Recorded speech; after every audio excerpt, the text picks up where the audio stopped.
Bonjour les amis, heureux de vous retrouver, j'espère que vous portez toutes et tous très bien. Là, on arrive à un nouveau tournant, le début d'une saison apicole. On est le 20 mars, en janvier dans le fumoir, ça commence bien. Donc à la veille du printemps. Du coup, il va s'agir quoi aujourd'hui? Simplement de visite de printemps.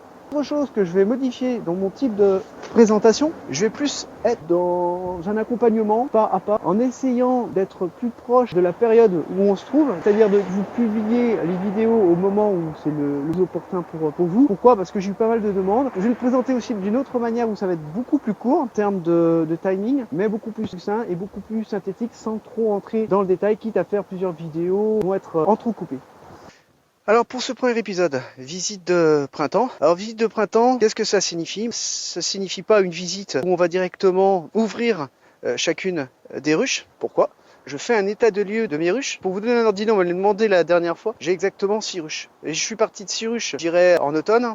Et là, je me retrouve avec 6 ruches. Donc là, qu'est-ce que je constate? Toutes mes ruches en activité. On peut constater également qu'il y a de la rentrée de pollen. Et qui dit entrée de pollen, dit reprise certainement de la ponte. Alors méfiance, critère important, on a beau être au 20 mars, moi je trouve d'ailleurs que les températures sont un peu fraîches par rapport à la période, on est un petit peu en retard, bon pas de signaux d'alarme pour le moment, restons sereins. Mais aujourd'hui, pour vous donner un ordre d'idée, on est à 8 degrés. Alors, qui dit 8 degrés dit méfiance en termes d'ouverture de ruches. C'est pas le moment d'ouvrir une ruche. Personnellement, j'ai l'avantage d'avoir des ruches qui sont directement face au soleil. Le gros avantage, c'est que les abeilles peuvent plus facilement sortir que si elles se trouvaient à l'ombre. Autre particularité, vous voyez qu'on là, on retrouve une nymphe. Donc, ça confirme qu'il y a de l'activité au sein de la société. Et signe qui est vraiment important et je dirais optimiste, c'est que la colonie assure le nettoyage. Et donc, pour revenir sur l'aspect température, moi je vais attendre qu'il fasse au minimum une quinzaine de degrés avant de commencer à ouvrir mes ruches. Ne traînez pas également à anticiper. Dans quel sens? Regardez les températures qui vont arriver d'ici une semaine ou deux. Ça va vous permettre également de commencer à vous préparer pour pouvoir effectuer ces futures interventions. Moi, ma prochaine intervention, je la situerai d'après ce que je vois en termes de prévision météo d'ici une semaine ou deux. Autre point aussi auquel il faut faire attention. Moi, je suis basé en région Île-de-France. Si ça se trouve, dans le sud de la France, on est déjà beaucoup plus avancé en termes de visite. Alors déjà un premier résultat suite à cette observation, je l'ai déjà dit, c'est une bonne activité, on voit qu'elle sort, qu'elle rentre, et il y a de la rentrée de pollen. Deuxième résultat, une très bonne activité confirme que les ruches sont en bonne santé, mais bien entendu ce qui confirmera cet état de santé qui est plutôt bonne, ce sera au moment de la visite que l'on effectuera d'ici une semaine, voire deux. En revanche, si vous faites une comparaison, c'est à partir de là où vous pourrez vous dire il y a peut-être un problème sur une de mes ruches, c'est au cas où vous apercevriez qu'il y a beaucoup moins d'activité à l'entrée des ruches. Autre élément à observer, c'est si par exemple vous avez des coulures qui se trouvent tout autour de l'entrée de votre ruche ou même sur la face par exemple ici de votre ruche, des coulures tout simplement des déjections d'abeilles. Et si tel est le cas, là également, cri d'alarme, il faut faire attention. Autre élément aussi à prendre en considération, ces choses que je fais régulièrement tous les mois, je dirais pendant toute la période hivernale, c'est bien entendu le poids. Alors moi, je ne vais pas vous le montrer, j'ai déjà effectué cette observation sur chacune de mes ruches. On se retrouve à peu près au poids initial avant l'hiver et même un tout petit peu en dessous. Alors que faire? Si effectivement les températures continuent à être basses, peut-être qu'il faudra leur rajouter un tout petit peu de candie. Bien entendu, le sirop est à prohiber. Je rappelle qu'on est en dessous des 15 degrés. En revanche, comme c'est le cas pour moi ici, j'ai peu de chances d'avoir des températures qui baissent et je préfère pas prendre le risque. Enfin, c'est un risque, oui, non, ça c'est un choix encore qui est personnel à chaque apiculteur. Mais je préfère pas rajouter du candy pour le retrouver sur mes rayons. Je préfère tenir la ruche de manière un peu maigre, entre guillemets. Ils sont pas à zéro en stock, mais surtout pour repartir au printemps, il leur faudra quand même pas mal de place pour ne serait-ce que la ponte et petit à petit aussi commencer à faire leur stock.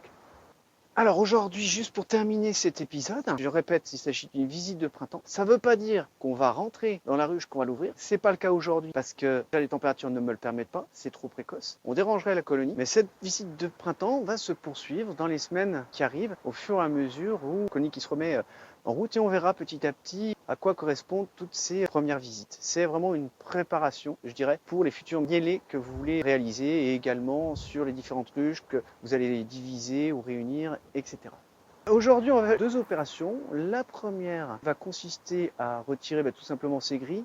J'estime que ces grilles maintenant ne sont plus trop utiles peux encore les laisser. L'essentiel est passé au niveau du temps à les laisser. C'est pas une obligation d'enlever ces grilles pour le moment, c'est un peu tôt, mais je préfère les retirer. Comme ça, petit à petit, la population va commencer à augmenter et va être beaucoup plus libre pour pouvoir entrer et ressortir. La deuxième opération qu'on va réaliser aujourd'hui, pas obligé non plus de la faire dans l'immédiat parce que j'aurais pu attendre la deuxième visite quand il fera un peu plus chaud, mais je prends pas beaucoup de risques, c'est de retirer ce plancher pour pouvoir en mettre un plus propre, et celui-ci, on va le gratter, le nettoyer et le flamber. Ou s'il s'agit d'un plateau en plastique, à ce moment-là, il ne s'agirait pas de le flamber, mais de le passer à l'eau de javel.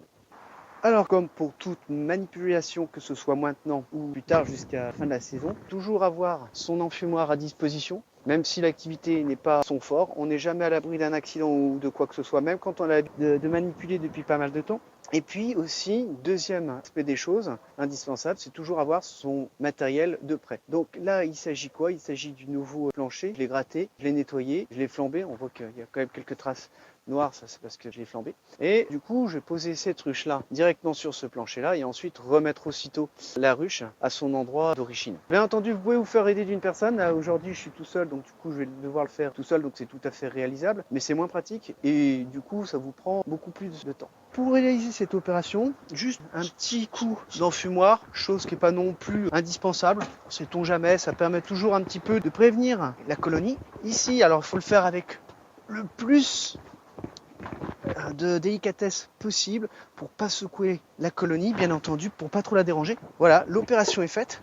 Ni une ni deux, vous voyez qu'ici, sur les abeilles, il n'y en a pas beaucoup qui sont vivantes, il s'agit essentiellement d'abeilles mortes. Elles se sont pas trop échappées, j'ai plus qu'à fermer ici à l'aide de cet agrafe. Ici, de l'autre côté, à l'aide de cet agrafe. Et maintenant, la dernière opération consiste à remettre ma ruche à l'endroit d'origine, qui est celui-ci. Et mon opération est terminée.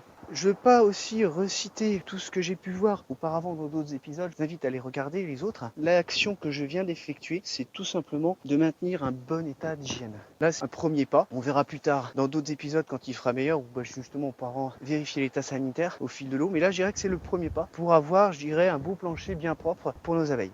Aujourd'hui, maintenant, ce qui me reste à réaliser, c'est le nettoyage de ça. D'ailleurs, je m'aperçois qu'il est quand même plutôt propre. On va quand même le gratter, le flamber. Avant de nettoyer ce plancher, je vais mettre cette tirette. Alors cette tirette, comme je l'avais précisé, on ne le laisse pas pendant toute une période hivernale. Alors cette tirette, pourquoi je la mets? C'est va pouvoir aider les abeilles au niveau de la température. Pourquoi je vais les aider? Pourquoi je veux faire ce genre de choses? Tout simplement parce qu'à tous les coups, il doit y avoir une activité à l'intérieur qui fait qu'il y a une ponte, qui fait qu'il doit y avoir du couvain. Et donc du coup, ce couvain a besoin d'être dans une température quand même dans de bonnes conditions.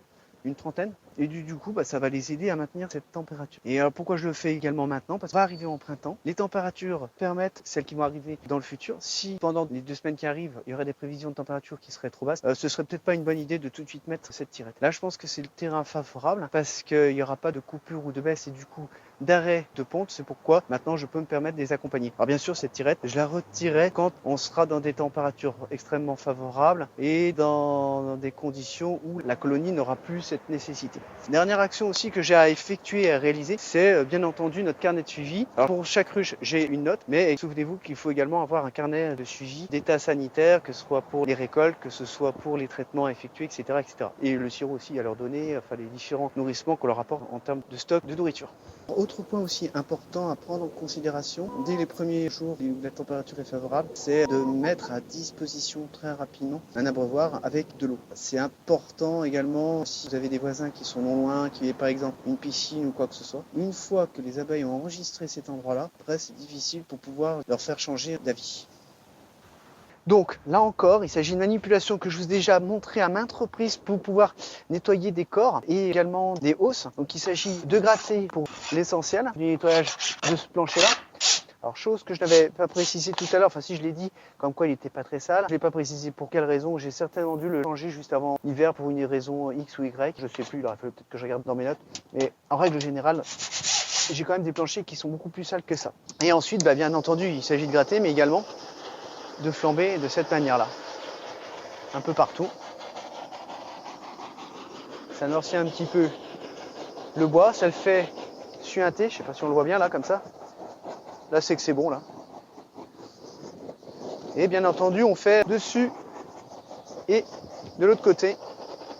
Donc des deux côtés du plancher.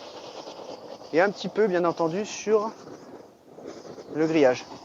Le grillage qui, soit dit au passage, est vraiment important pour avoir une bonne aération dans la ruche. Le fait de ne pas avoir de grillage ou que ce soit tout bouché, je ne pense pas que ce soit très très bon pour les abeilles, que ce soit en termes d'hygiène et que ce soit en termes aussi d'aération au niveau température. Car qui dit une ruche complètement fermée dit apport de moisissures ou ce genre de choses. Juste par rapport à cette opération que j'ai effectuée des deux côtés, donc j'ai flammé également cette partie-là, recto verso. Et du coup, qu'est-ce que je vais pouvoir faire? Juste une astuce, parce que vous n'avez pas besoin d'avoir tout en double en termes de plancher pour changer tous vos planchers que vous avez dans vos ruches. Je vais réutiliser ce plancher-là pour récupérer plancher après plancher, qui prend quand même un petit peu de temps. Donc du coup, vous voyez, ça vous permet de vous mettre dans l'ambiance pour cette première visite de printemps.